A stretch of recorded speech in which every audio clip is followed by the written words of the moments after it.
बिस्मिल्लाहिर्रहमानिर्रहीम। अस्सलाम वालेकुम। Welcome to literature online. आज का टॉपिक है the doll's house, play by Henrik Ibsen. ये प्ले 1879 में फ़र्स्ट टाइम एक्ट आउट किया गया था और इस प्ले को ये एक रियलिस्टिक प्ले है। इसे प्रॉब्लम प्ले भी कहा जा सकता है, मॉडर्न ट्रेजेडी भी कहा जा सकता है, नेचुरलिस्टिक प्ले भी कहा जा सकता है। और ये बेसिकली ये जो लिबरेशन ऑफ वेमेन, जो एक मूवमेंट थी वेमेन लिबरेशन के लिए, या फिर आप कहें awakening of a middle wife और अ मदर, जो है awakening of a middle class wife और अ मदर, ठीक है, उसका उस सब्जेक्ट पे ये प्ले लिखा गया था। तो ये जो है ये एक नेचुरल, जो एक उस वक्त जो एक चीज़ चल रही थी, एक जो डायलेमा था जो सोसाइटी में चल रहा था, रोल ऑफ वेमेन को लेकर, ठीक है, उनको एज अ प्रॉपर्टी समझा जाना, उस पर ये लिखा गया। तो इसके जो कैरेक्टर्स हैं वो है नोरा हेल्मर, उसके 3 बच्चे हैं और 8 साल हो गए हैं उसकी शादी को टॉवर्ल्ड हेल्मर से, ठीक है। इनका एक डॉक्टर है जो इनका काफ़ी ज़्यादा एक्वेंटेंस है, ठीक है, फैमिली फ्रेंड है, वो है डॉक्टर रैंक, जो कहीं ना कहीं नोरा को पसंद भी करता है और वो इसी के लिए यहाँ पर आता जाता रहता है, ठीक है। और एक कैरेक्टर है नील क्रॉक्सटेड जो है वो उस बैंक में काम करता है जिस बैंक का डायरेक्टर अभी बना है मिस्टर टॉवर्ल्ड हेल्मर, ठीक है। और नील क्रॉक्सटेड ने ऐसा कुछ किया था कि जो टॉवर्ड हेल्मर है, मिस्टर हेल्मर ने इसको अब यहाँ से नौकरी से निकाल देना है जिस बैंक के वो डायरेक्टर बने हैं, क्योंकि क्रॉक्सटेड ने एक फोर्जरी की थी, साइन फोर्ज किए थे मिस्टर हेल्मर के, ठीक है। और मिस्टर हेल्मर अब उसे सज़ा देंगे और उसको नौकरी से निकाल देंगे। और उसके अलावा कैरेक्टर आता है एन मरी, वो मेड है, ये एन मरी वो मेड है जो इसके 3 बच्चों को संभाल रही है नोरा हेल्मर के, ठीक है। और फिर आता है मिस्टर, जो नोरा की एक फ्रेंड आती है, क्लोज फ्रेंड आती है, उसकी बचपन की चाइल्डहुड फ्रेंड, उसका नाम है क्रिस्टीन लिंड, ठीक है। और अब ये स्टोरी स्टार्ट होती है क्रिसमस ईव से स्टार्ट होती है, ठीक है, कि रात को जो है वो क्रिसमस पार्टी होनी है। नेक्स्ट डे जो है वो उसकी तैयारी के लिए चल रहा है, लाइक इट्स 24 ऑफ दिसंबर, ठीक है। और वहाँ पे जो मिस नोरा हेल्मर है वो शॉपिंग करके आती है क्रिसमस की, क्योंकि उसने किस तरह की डेकोरेशन करनी है घर की। और वो जब आती है तो आकर वो चीज़ें वगैरह दिखा रही होती है अपने हस्बैंड को। उसका हस्बैंड उसको माई डॉल माई लार्क कहकर बुला रहा है, मतलब उसको जैसे एक डॉल को या किसी बर्ड में, जो एक परिंदे को अगर किसी केज में हम रख देते हैं, ठीक है, एक पेट हमने पाला हुआ होता है, जो हैसियत उसकी होती है, उसकी वाइफ की हैसियत भी वही है उस घर में, और वो उसको उसी तरह से डील करता है, उसको इसी तरह से ट्रीट करता है। उसे कहता है कि तुम इतनी शॉपिंग करती रहती हो एंड ऑल दैट, तुम बहुत ज़्यादा खर्चा करती हो। वो कहती है कि अब तो तुम्हारी पोस्ट प्रमोशन हो गई है, अब तो तुम्हारी इस तरह की जॉब है, तो हम ये अफोर्ड कर सकते हैं, मैं इतनी शॉपिंग कर सकती हूँ। तो वो आगे से उसे कहता है कि ये जो मुझे पैसे हैं ये सिर्फ 1 साल में जो है वो 4 दफ़ा ही मिला करेंगे, ठीक है, तो मुझे सैलरी मिला करेगी। तो वो उसे कहती है कि तुम लोन ले लेना। तो जो हेल्मर है, मिस्टर हेल्मर, टॉवर्ल्ड हेल्मर, वो बहुत ज़्यादा गुस्से में आ जाते हैं कि तुमने ऐसी बात सोची भी कैसे कि हम लोन लेंगे। वो लोन लेने को बहुत ज़्यादा बुरी बात समझते हैं और उसको वो डांट देता है, स्कोल्ड कर देता है कि हम नहीं लेंगे इस तरह की कोई चीज़। नोरा खैर चुप कर जाती है। और ये मतलब ये छोटे छोटे इंसिडेंट्स हैं जो ये शो कर रहे हैं कि वाइफ की किसी भी मामले में कोई भी से नहीं है। She does not belong to the society जहाँ पे औरत को कुछ कहा जाए, उसका कहा माना जाए या उसके कहे को अहमियत दी जाए, ठीक है, उसकी बात को अहमियत नहीं दी जाती है, उसको स्टूपिड समझा जा रहा है कि तुम्हें कौन सा कोई अकल है जो तुम बात करोगी, ठीक है। तो उससे बेहतर है कि तुम्हें सिर्फ यहाँ पे रखा गया as a property, as an asset, as a show piece, कि तुम अच्छा पहनो, अच्छा खाओ, अच्छी नज़र आओ, अच्छा डांस करो, अच्छे कपड़े पहनो, ठीक है, मेरे साथ चलती अच्छी लोगों। औरत की सिर्फ इतनी हैसियत है उस सोसाइटी में, ठीक है।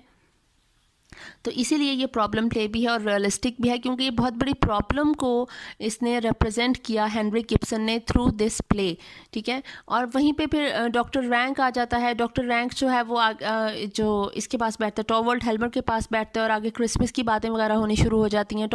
हेल्मर के जो मिस्टर डॉक्टर रैंक है उसके बारे में हमें पता चलता है कि उनकी तबीयत ज़रा ख़राब है। वो जिस तरह की बातें करते हैं, बहुत ही होपलेसनेस की बातें करते हैं।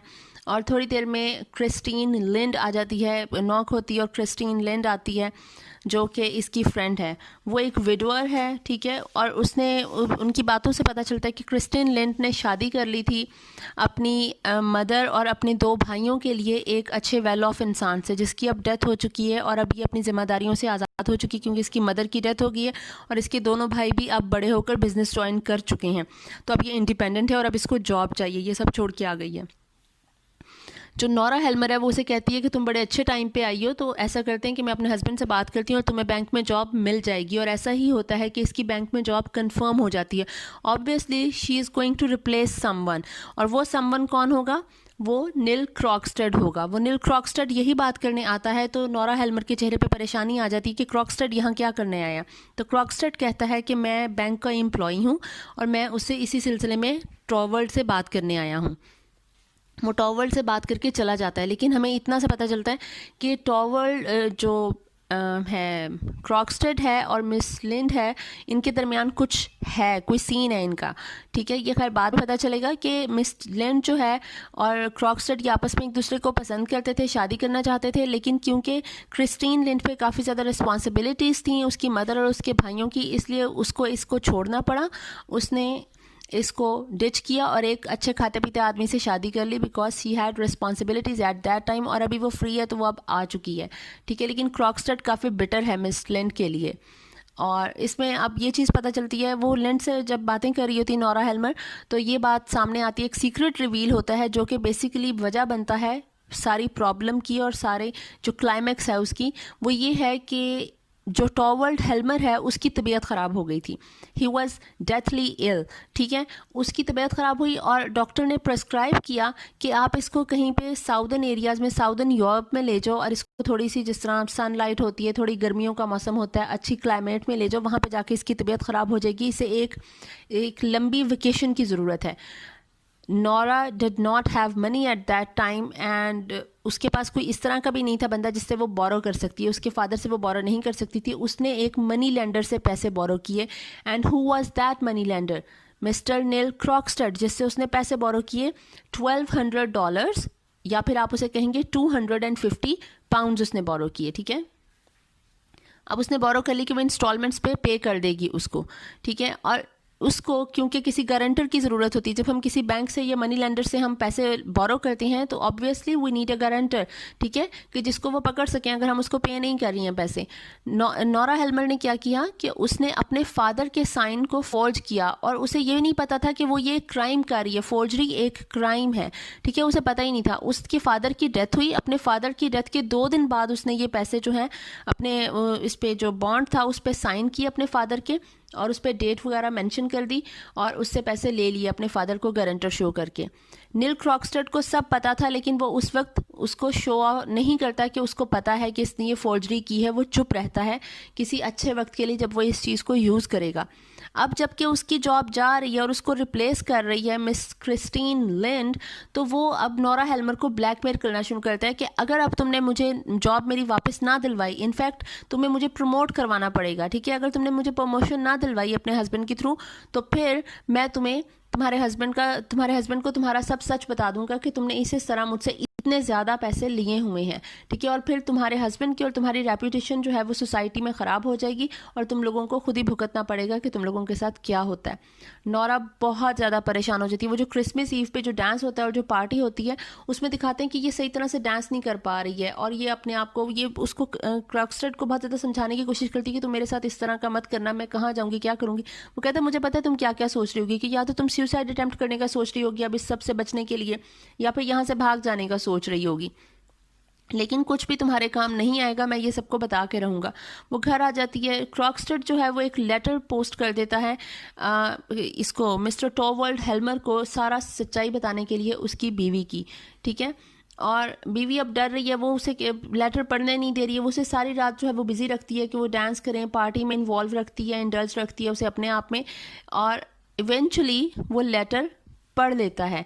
इधर से ये पता चलता है कि जो मिस्टर डॉक्टर रैंक जो है वो इनको छोड़ के जा रहा है, वो मरने वाला हो जाता है। वो कहता है कि मैं इधर बजाय इसके कि मैं सबके दरमियान अचानक से इस तरह से मर जाऊं, तो मैं क्या करूंगा, मैं वैसे ही मर जाऊंगा, मैं अकेला कहीं चला जाऊंगा। तो मिस्टर हेल्मर कहता है कि ये बिल्कुल एक जिस तरह एक वोंडेड जो एक बीस्ट होता है, वो जब मरने वाला होता है तो वो कहीं पे जाके छुप जाता है अकेले, जहाँ पे उसे कोई देख ना सके, और वो अपनी मौत को एक्सेप्ट कर लेता है। तो इसने ऐसी मौत क्यों कबूल की है कि अकेला जाकर मर रहा है, और ये हम लोगों को अपने पास नहीं चाहता ना।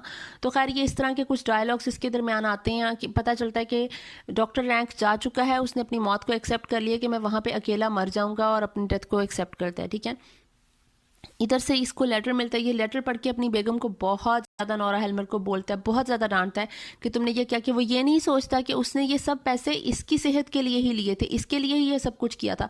वो बस उसे डांटता है, बोलता है कि तुम, मेरा और तुम्हारा रिलेशन अब कुछ भी नहीं रहा। वो जो हम दिखावे की एक मोहब्बत करते थे वो भी नहीं है। ये पूरे प्ले में दिखाया गया कि वो उसको बहुत ज़्यादा, मतलब इनका जो रिलेशनशिप था वो बहुत ही ज़्यादा इस तरह था, शो ऑफ करते थे हर वक्त जो है वो प्यार मोहब्बत। वो कहते हैं ना, इतनी प्यार मोहब्बत भी अच्छा नहीं लग रहा होता, इतनी ज़्यादा कोई चीज़ सजी संवरी हो तो भी वो अच्छी नहीं लग रही होती, वो रियल नहीं लग रही होती क्योंकि, ठीक है।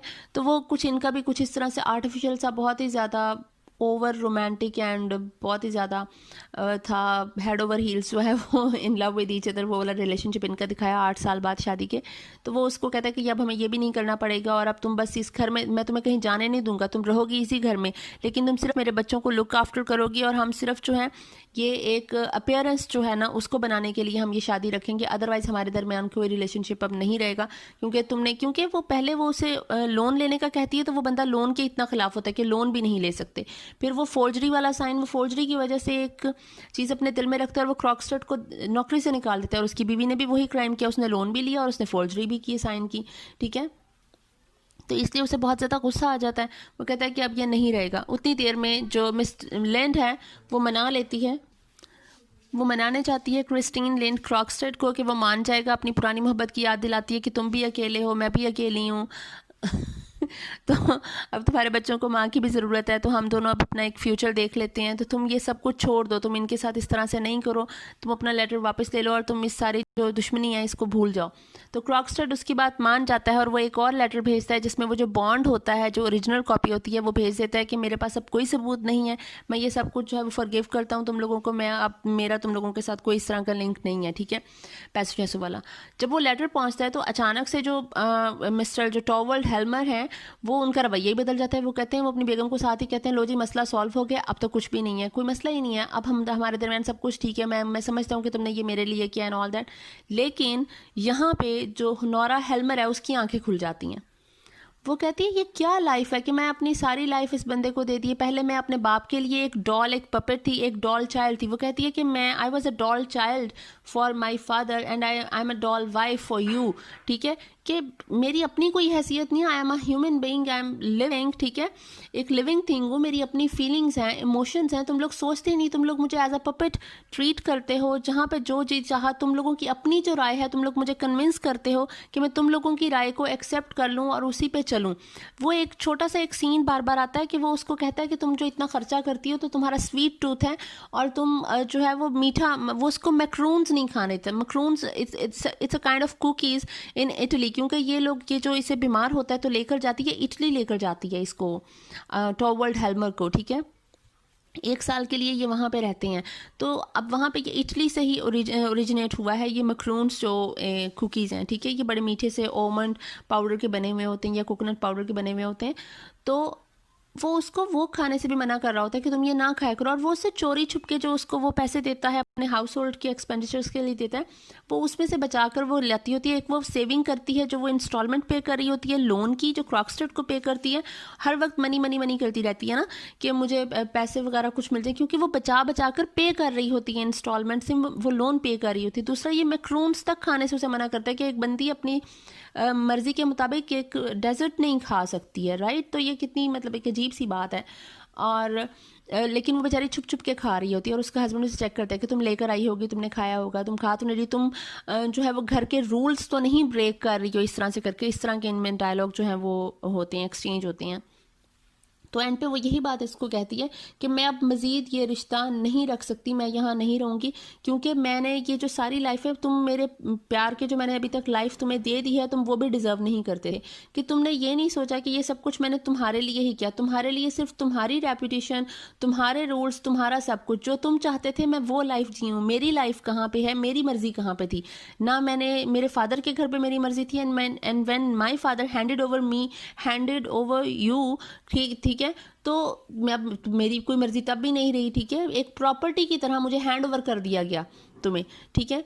तो मैं ये लाइफ नहीं जी सकती, मैं अब जाऊंगी और मैं खुद ही जो है वो ये चीज़ देख लूंगी कि मैं क्या चाहती हूँ अपनी लाइफ से और क्या नहीं चाहती हूँ। तो यहाँ पे सवाल उठता है, वो इसको छोड़ के चली जाती है, अपने 3 बच्चों को छोड़ के चली जाती है। सवाल ये होता है, हाउ कैन वी जस्टिफाई कि वो क्यों छोड़ के चली गई अपने 3 छोटे बच्चों को। 2 बच्चे तो बड़े थे और एक तो ब्रेस्ट फीडिंग था चाइल्ड उसका, ठीक है। उसको एन मैरी जो इसकी पुरानी मेड थी जिसने इसको पाला था, उसको छोड़ के आ गई। एन मैरी की जो स्टोरी बताते हैं वो ये है कि जब उसकी अपनी बच्ची भी छोटी सी थी, लेकिन उसने अपनी बच्ची को छोड़ा इसके लिए, नोरा हेल्मर के लिए, ठीक है, एज अ मेड इसके पास रही और इसने हेल्मर को पाला, लेकिन नोरा को पाला, लेकिन इसने अपनी छोटी सी बच्ची छोड़ दी। क्यों? क्योंकि उसको वो पाल तो उसे तभी सकती थी ना, रही इसके पास, लेकिन वो जो पैसे अर्न कर रही थी, कुछ कर रही थी, वो पैसे तो पीछे उस बच्ची की अपब्रिंगिंग के लिए जा रहे थे ना, जो इसकी रॉयल चाइल्ड थी। दो इसने कभी उसे देखा नहीं, कुछ इसका लिंक नहीं रहा अपनी रॉयल चाइल्ड के साथ, ठीक है। उसी तरह अब ये इसकी क्या लाइफ है कि ये एक दूसरों की मर्जी के मुताबिक जी रही है। तो ये जो हम इसको जस्टिफाई इस तरह से कर सकते हैं, और जो इब्सन ने कहने की भी कोशिश की है कि औरतों ने जो एक कहानी है, ये जो एक एफर्ट है, ये बड़े अरसे से चल रही है। औरतें ये सब कुछ फेस कर रही हैं और थ्रू हो रही हैं इस सब मिजरी से और इस सब हेल्पलेसनेस से, कि वो कुछ कर नहीं सकती। दे कांट हेल्प इट ना, कि वो सोचती हैं, कभी बच्चों के लिए अपने कदम रोक लेंगी, कभी अपने शौहर की इज्जत के लिए, ऑनर के लिए कदम रोक लेंगी। वो कहता है कि जो टॉवर्ल्ड हेल्मर है वो एंड पे कहता है कि आदमी सब कुछ कर सकता है लेकिन अपने ऑनर पे बात बर्दाश्त नहीं कर सकता, चाहे वो वहां पे उसकी मोहब्बत ही क्यों ना हो। तो नोरा हेल्मर उसे आगे से कहती है कि औरतें तो सदियों से यही कुछ ही कर रही हैं, कि वो अपने प्यार, मोहब्बत, इज्जत, हर चीज कुर्बान कर देती हैं तुम लोगों के ऑनर के लिए, तुम लोगों के लिए। तो हम लोगों की कोई हैसियत नहीं है तुम लोगों की नजर में कि हम इतना सा काम करें तो तुम लोग हम लोगों को उठा के गिरा देते हो, फेंक देते हो, ठीक है। हमें कोई अकल समझ नहीं है, हमारी अपनी एक जो है वो हम रैशनल हैं, हम सोच सकते हैं, हमारे अपने कुछ डिसीजंस होते हैं। तो उस चीज़ को मैं अहमियत कहती, मैं अब अपनी लाइफ खुद जीऊँगी। तो हम इसको जस्टिफाई यही कर सकते हैं कि हर औरत की अपनी एक स्ट्रगल होती है, एक स्टोरी होती है। इसका जो एक्ट था वो इसने अपनी पूरी लाइफ सेक्रीफाइस किया। जब से ये पैदा हुई तब से लेकर अभी तक इसकी जो लाइफ थी वो बहुत ज़्यादा मिजरेबल थी, ये अपनी मर्जी से कर नहीं सकी। एक औरत अगर अपनी मर्जी से मीठा नहीं खा सकती है, वो कुछ चीज़ें नहीं कर सकती है, तो वो और क्या, उसकी क्या लाइफ होगी, ठीक है। वो क्या चाहती है या नहीं चाहती उसकी इंपॉर्टेंस ही नहीं है। उसको एज अ डॉल ट्रीट किया जा रहा है, it is a doll house. ये डॉल्स हाउस जो है ये भी एक सार्कास्टिक और एक आयरॉनिक एक टाइटल रखा गया है कि डॉल्स हाउस है। ये एक बहुत ही ज़्यादा शो ऑफ और अपेरेंटली बहुत ही ज़्यादा खुशबाश और ब्यूटीफुल सारा कुछ दिखाया गया है, लेकिन अंदर ना वो एक दूसरे से प्यार करते हैं, ना वो एक दूसरे के साथ कंफर्टेबल हैं, ना ही वो एक जॉय और एक प्लेयर होता है एक लाइफ में, आपको एक खुशी होती है, वो चीज़ है ही नहीं है उनकी लाइफ में। सब कुछ सिर्फ सोसाइटी को दिखाने के लिए एक परफेक्ट पिक्चर दिखाई गई है, जबकि परफेक्ट कुछ भी नहीं है अंदर, ठीक है। This is the problem of that society कि परफेक्ट एक परफेक्शन दिखा रहे हो, एक परफेक्ट पिक्चर शो कर रहे हो सोसाइटी में, लेकिन परफेक्ट वो है नहीं है। अंदर प्रॉब्लम चल रहा है, ठीक है, अंदर है वो, उसकी डेप्थ में प्रॉब्लम है, ठीक है। जब तक हम उस प्रॉब्लम को सॉल्व नहीं करेंगे तब तक हम ये परफेक्ट पिक्चर क्रिएट नहीं कर सकेंगे, ठीक है। ये ज़्यादा देर के लिए नहीं रह सकेगी ये पिक्चर, क्योंकि वहाँ पे इक्वालिटी नहीं है, ठीक है। आप एक दूसरे को इमोशनल जो एक अंडरस्टैंडिंग होती है वो नहीं है, औरत और मर्द की इमोशनल अंडरस्टैंडिंग नहीं है, इक्वालिटी नहीं है, ठीक है। आप लोग एक दूसरे को बैठ के अपनी प्रॉब्लम्स को सॉर्ट आउट नहीं कर रहे हो, डिस्कस नहीं कर रहे हो। ये जो लैक ऑफ डिस्कशन है ये बहुत बड़ी प्रॉब्लम थी, ठीक है। अभी भी है वैसे लैक ऑफ डिस्कशन, तो अभी भी प्रॉब्लम है कि हम लोग डिस्कस नहीं करते हैं। We use to hide out things, ठीक है, फ्रॉम ईच अदर। तो हमें डिस्कस करना चाहिए ये चीज़ें। तो कुछ इसी तरह से आई थिंक आपको समझ आ गई होगी इस स्टोरी की। ये इसकी स्टोरी थी और हेनरिक इब्सन का प्ले है the doll's house. Thank you so much.